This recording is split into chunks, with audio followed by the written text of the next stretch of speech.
tous. Nous sommes toujours au Salon du Livre à Montreuil et c'est parti pour l'entretien. Aujourd'hui, je reçois une nouvelle invitée, Anne-Louise Mesadieu. Bonjour. Bonjour Pauline. Anne-Louise, vous êtes ambassadrice et déléguée spéciale chargée des relations diplomatiques et adjointe au maire à Chaville à la culture.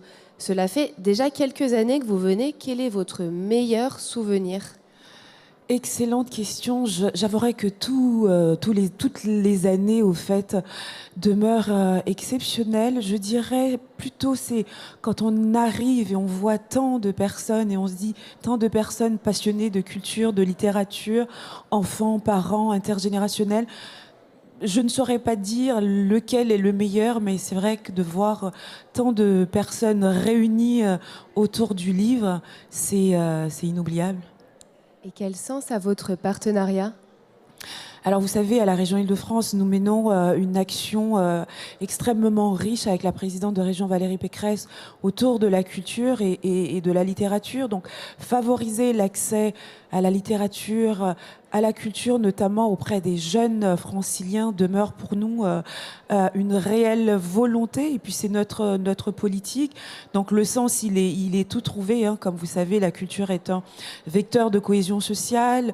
Nous avons une région extrêmement riche et diverse. Donc notre politique tourne autour vraiment, je dirais, de cette stratégie inclusion, itinérance. Donc vraiment favoriser l'accès à la culture pour tous et ô combien les jeunes.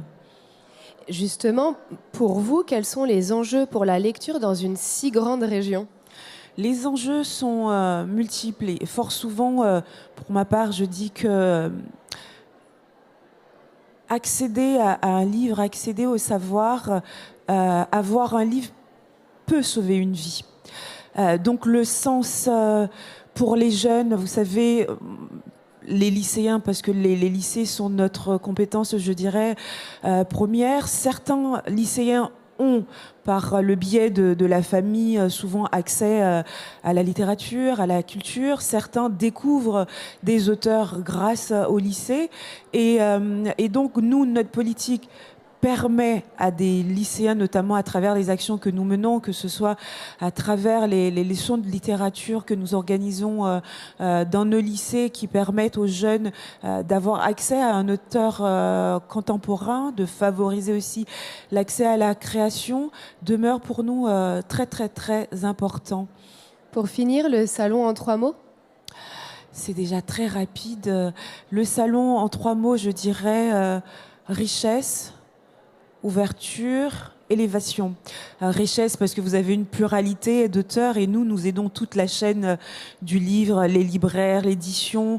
On aide les auteurs à travers les résidences d'écrivains. Depuis 2016, nous avons soutenu près de 400 auteurs franciliens. Donc richesse, création parce qu'on favorise la créativité, la création, l'émergence des talents, élévation parce que le savoir, la culture, le livre permet de s'élever aussi bien pour les adultes que pour les jeunes. Donc c'est vrai que toutes nos actions, les leçons à voix haute, les résidences d'écrivains, les leçons de littérature, les salons du livre où nous sommes présents, les manifestations littéraires contribuent à cette politique que nous mettons en place depuis 2016. Vous m'avez dit en 3 mots, c'est vrai que 3 mots c'est tellement peu et donc voilà, donc la région Île-de-France ne pouvait pas être aux côtés du salon de la jeunesse de Montreuil et donc tous les ans nous sommes présents à hauteur de 90 000 euros et nous notre politique en termes de chiffres c'est près de 8 millions d'euros que nous mettons chaque année pour que vive la littérature, vive la culture et puis le rêve général, quelle belle thématique. Merci beaucoup Anne-Louise. Et nous, on se retrouve demain pour de nouveaux entretiens. Merci Pauline.